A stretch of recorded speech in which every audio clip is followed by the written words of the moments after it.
Hi and welcome to my video. I'm Verena Gayatri Primus.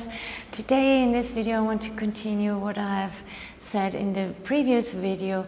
Today we dive into the heart of summer. We'll talk about the fire element and the heart and how you can keep that fire, your heart, because the fire is seated in your heart, balanced in the summer. So in case you do feel you need something cooling, something calming, you might feel a bit frazzled or overwhelmed or overstimulated, I will talk about what both these ancient traditions of Ayurvedic medicine and traditional Chinese medicine have in common, how they both use yoga and qigong to keep the fire element balanced in the summer, therefore your heart healthy and keeping you in this positive state of fire, which is radiant and joy instead of overwhelmed and anxious. So let me first please start with telling you about the summer, just a summary, As I said, both Ayurveda and yoga describe that the summer is governed by the element of fire, which is connected in one part to the heart as a yin organ and also to the yang organ of the small intestines, which fits perfectly with Ayurveda and yoga. Because Ayurveda teaches that the fire is really centered in the small intestine and stomach for digestion, but also in the circulatory system in the form of blood. And it gives that what also Chinese medicine calls fire, gives you the illumination of truth, of the self, of who you are, which Ayurveda describes as tejas, the subtle form of pitta, which gives you a deeper understanding of the world and its concepts and its principles, seeing beyond that just physical. And so in the summer it's really important to keep that fire balanced, because on the positive side you feel joyful, you feel social, you feel connected to other people, you feel radiant and warm and clear. But if the fire gets too strong, you can experience overwhelm and frazzledness and even anxiety and what's often called derealization, as if you're outside of your body, if you're losing touch with being grounded and being in your heart and using the fire for being centered in your heart and digesting the food instead of going into your mind and creating chaos and overwhelm there. So I want to go first into, I think, what's a really interesting topic to understand how yoga and Ayurveda, how Ayurveda and Chinese medicine, and therefore yoga and also Qigong, what they actually do, what they have in common. I told you in the previous video, it took me 30 years almost to find that out. Even so, I was studying Ayurveda in California and I was always connected with friends who were starting Chinese medicine and Qigong. It never made sense to me until 2 years ago, where I'm really starting to put it into my Ayurvedic coaching, into my yoga practice. Because two things really, both of these traditional medicine sciences have in common. They're closely related to nature and the rhythms of nature. They both talk about elements, and these elements are found in our body, in our organs, and both on all levels, on the physical, emotional, mental, and spiritual level. So both sciences are very interconnected to nature and the rhythm of nature, even though they talk about different elements. But as I'm diving deeper, I understand why they do so.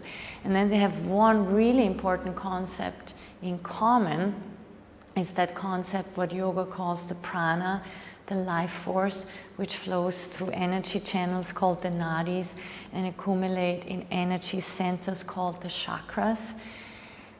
In Chinese medicine it's called qi, flowing through meridians, collecting in acupuncture points or in organs.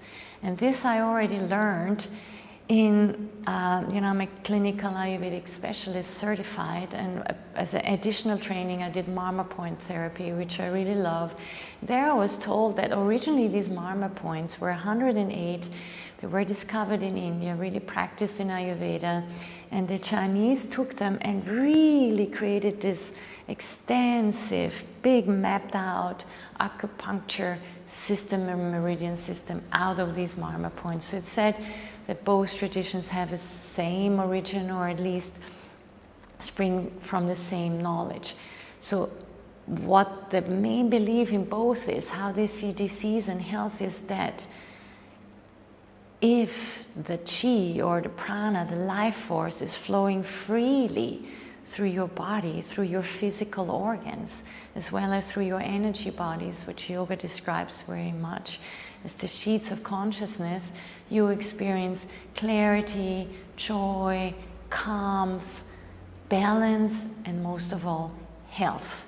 Health on all levels, between physical, mental, spiritual. You feel whole, you feel healthy, your organs are healthy. But if there is either a blockage of energy, a blockage of energy in a certain part of your body, or in a certain chakra, or a certain organ, and there's a blockage and a lot of energy flows in one part but not in the other, you experience disease or disharmony or symptoms. Especially if the prana or the chi is deficient, which happens so easily in our lives now. We're all burning ourselves out, we're all running like crazy, we're overstimulating. We mainly do things to deplete our prana or chi flow system, especially like Chinese medicine describes, the mixture between yin and yang, this more kind of fluid, feminine quality, and this more kind of controlling masculine quality, which there is in yoga. It's the same. It's called Ida and Pingala. It's called Hatha, the sun and the moon energy.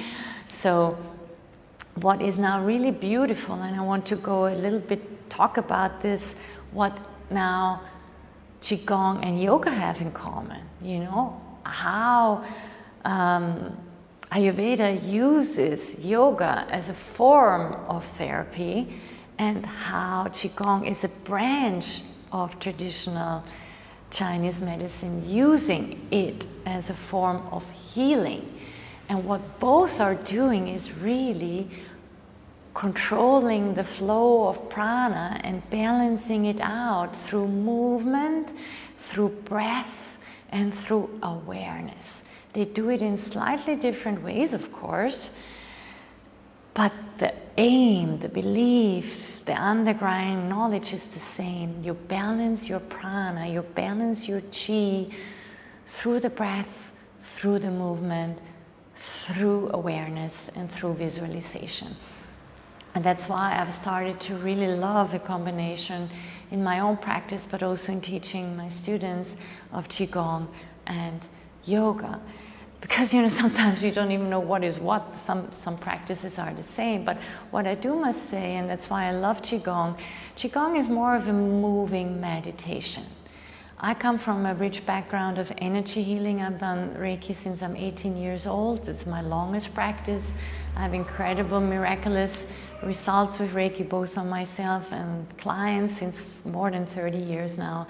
And I find really Qigong is a beautiful, moving, healing practice that I can do on myself, and that I can teach others to regulate their energy. And what I really love and fits good to Ayurveda, I can really work on certain organ systems with the Qigong. I can do that with yoga too, but with Qigong, Qigong is more subtle. So Qigong really flows with the prana. It's a lot of visualization, imagination. So we move with our mind, the energy in our body, and we let it happen. It's true, yoga can be stronger in the muscular and joint system, but I think often, I hear my own Qigong teacher often say, yoga and Qigong are very different. Yoga is more in the physical body and Qigong is more in the energy body, which I think I know what she means, but I don't agree, because honestly, yoga is also, the principles of yoga and Ayurveda is the same as Qigong and Chinese medicine. Also yoga, the core of yoga is to bring Ha and Ta, yin and yang, female and male energy, Ida and Pingala flow the same, so you wake up the central channel, the Sushumna Nadi, the Kundalini. It's all about equalizing these two energy channels and bringing a balanced pranic flow through the body. You can do this through Qigong movements, or you can do it through asanas. You can do it through gentle movement combined to breathing in Qigong, or a bit more vigorous movement like in sun salutation, combining stretches and movement in yoga with the breathing. The same thing is the awareness in the present moment, in the heart of the movement, and the healing. Both are equally healing. Both are moving the prana, the chi in your body and therefore in your mind. And I really love the combination of both. Yes, yoga I might use maybe to work out a little bit more, but for this I like to add Pilates elements to it too, and a lot of my students love that as well. But both have the same. They bring balance to the prana, balance to the chi, balance to the organs, and both are a form of moving meditation. I love a quote from P.K. Iyengar. I have a beautiful book of him. He was asked from a journalist, so what is your meditation? Do you have a mantra? And he says, no, my mantra is the asana. Your yoga can be your meditation, can be a moving meditation. You know, you're moving energy in your body, you're bringing health into your body, you're bringing illumination into the body. And you already see, I could go on and on. I do hope you get that point. And especially now in the summer, we want to balance out that fire element through the more gentle movement and visualization of Qigong, and also the more grounding physical movement of yoga. Both are there, especially the Ayurveda yoga therapeutic aspect of balancing out the pitta, calming the vata in the summer season. So I do hope you'll enjoy this month of August some Qigong and also Hatha yoga practices from me on my YouTube channel and also on my newsletter. If you like this, subscribe to my channel. Go ahead, subscribe to my newsletter. There I'm going also deeper into these concepts also on my blog, on my website, verinaprimus.com. I hope you follow me, dive deep into this healing, awakening, illuminating practice of the summer, both using Ayurveda and Chinese medicine and their healing branches of yoga and Qigong. Thank you very much. Stay cool, stay nourished, stay calm this summer. Namaste.